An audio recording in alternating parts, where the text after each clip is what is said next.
Halo guys, jumpa lagi bersama WSS Masa Bercerita.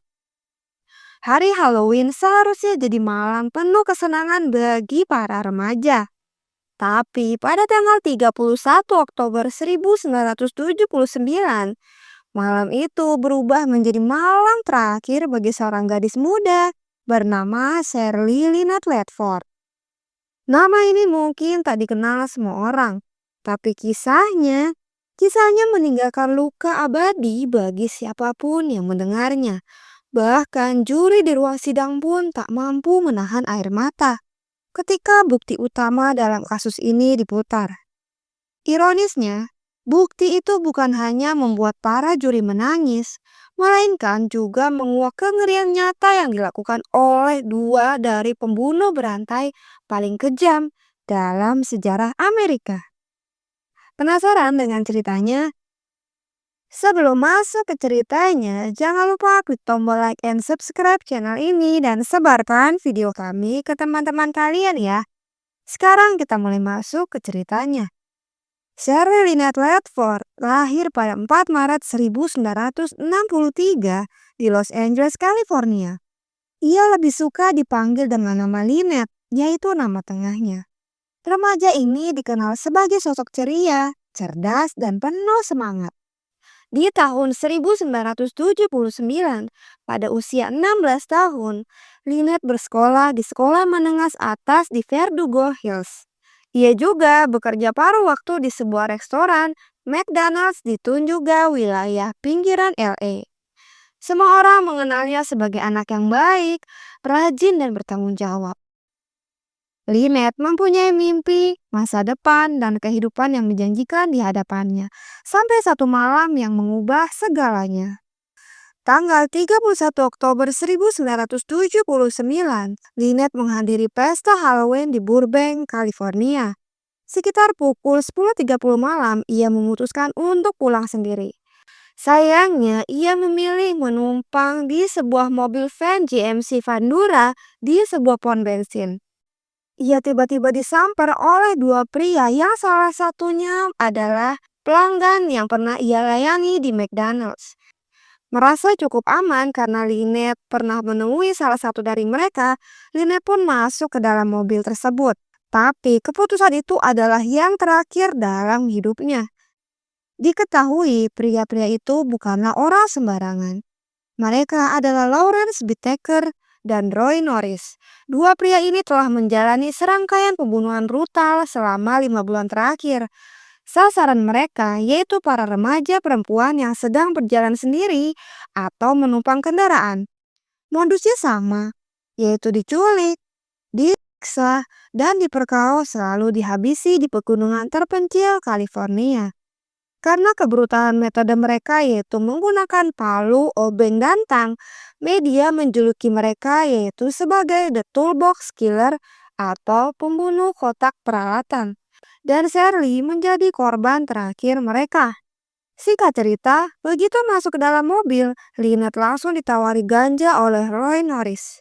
Tapi Lynette langsung menolak.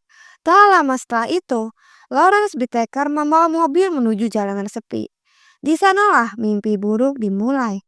Roy tiba-tiba mengeluarkan pisau, menyuruh Lynette diam lalu menelanjanginya. Dia mengikat tangan Lynette. Dia mengikat tangan dan kaki remaja itu dan menyumpal mulutnya dengan lakban.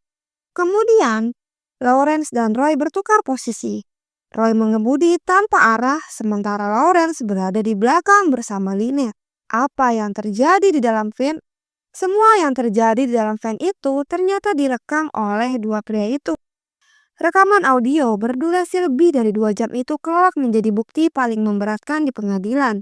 Namun isinya begitu mengerikan, bahkan membuat para juri dan pengacara sangat trauma. Dalam rekaman terdengar suara Lawrence sedang menyiksa secara brutal. Ia menampar, meninju, lalu memaksa gadis itu untuk berteriak lebih keras. Lynette yang ketakutan hanya bisa menangis dan memohon. Sambil berulang kali dia berkata, "Tidak, jangan sentuh aku. Tolong jangan sakiti aku." Tapi itu justru membuat Lawrence semakin brutal. Lawrence memukul payudara Lynette dengan tinjunya. Ia menyiksa tubuh remaja tersebut dengan tang dan obeng, mencubit putihnya, menusuk kulitnya, dan mencabik-cabik harga dirinya. Mereka berdua, Lawrence dan Roy, memperkaos Lynette secara bergantian. Di saat-saat terakhir rekaman, Lawrence berkata, "Apa yang kau tangisi?" Setelah merekam penyanyi tersebut, Lawrence akhirnya bergabung di belakang van. Roy mengambil gantungan baju lalu melingkar ke leher Lynette dan memutarnya dengan tang pengunci. Gadis itu pun tewas seketika. Tapi yang lebih kejam lagi, Lawrence memutuskan untuk membuang tubuh Lynette secara sembarangan, bukan untuk menyembunyikannya, tapi untuk melihat bagaimana media bereaksi atas kejadian tersebut. Mayat Lynette ditemukan keesokan harinya di halaman rumah seseorang di Hermosa Beach. Tubuh rusak parah, penuh luka penyiksaan dan trauma benda tumpul. Lengannya patah dan tubuhnya dipenuhi bekas luka tusuk dari obeng dan luka palu. Para pembunuh itu baru tertangkap setelah Roy Norris dalam kelengahan membual kepada seorang mantan napi tentang aksi mereka. Napi itu langsung melaporkan kepada polisi. Dalam penggeledahan, polisi menemukan rekaman penyiksaan Lynette dan berbagai bukti tambahan. Roy Norris mengaku bersalah atas semua tuduhan, termasuk pembunuhan, pemerkosaan, dan penculikan. Sebagai imbalannya, jaksa sepakat tidak menuntut hukuman mati, dan Roy bersedia bersaksi melawan Lawrence. Roy pada akhirnya dijatuhi hukuman 45 tahun hingga seumur hidup, dan mulai memenuhi syarat pembebasan bersyarat pada tahun 2010. Tapi permintaannya ditolak mentah-mentah. Lawrence Whittaker sendiri menyangkal semua tuduhan. Ia menyatakan bahwa rekaman itu hanyalah seks bertiga karena suka sama suka. Tapi pengadilan berkata lain. Lawrence pun dijatuhi hukuman mati atas semua tuduhan, yaitu tuduhan pembunuhan, penyiksaan, pemerkosaan, sodomi hingga kepemilikan senjata. Saking ngerinya rekaman penyiksaan Shirley tidak pernah dirilis ke publik. Namun selama persidangan, rekaman itu diputar di ruang sidang. Banyak juri yang menangis, beberapa bahkan muntah atau keluar dari ruangan karena tak kuat mendengarnya. Para pengacara pun ikut menangis, tapi tidak dengan Lawrence Whittaker. Ia duduk diam tanpa emosi, tanpa penyesalan. Ia bahkan mengatakan satu-satunya penyesalan hanya karena ia ditangkap. Seiring berjalannya waktu, pada akhirnya Lawrence Whittaker meninggal dunia pada tanggal 13 Desember 2019 di penjara San Quentin karena sebab alamiah pada usia 79 tahun. Roy Norris meninggal dunia di fasilitas medis pada tanggal 24 Februari 2020. Itu juga karena sebab alamiah di usianya yang 72 tahun. Di akhir hidupnya, ia tetap berdalih bahwa satu-satunya alasan ia ikut membunuh adalah karena takut pada Whittaker. Shirley Lynette Ledford akan selalu dikenang bukan karena cara kematiannya, tapi karena siapa dirinya. Seorang gadis muda yang baik hati, pintar, dan penuh potensi. Di situs-situs memorial online, banyak orang menuliskan kenangan manis tentang dirinya. Teman, keluarga, bahkan orang-orang asing mengenangnya sebagai gadis yang murah senyum dan penuh kasih. Ia seharusnya masih hidup hari ini, tapi dunia telah kehilangannya karena dua pria yang hanya bisa digambarkan sebagai monster.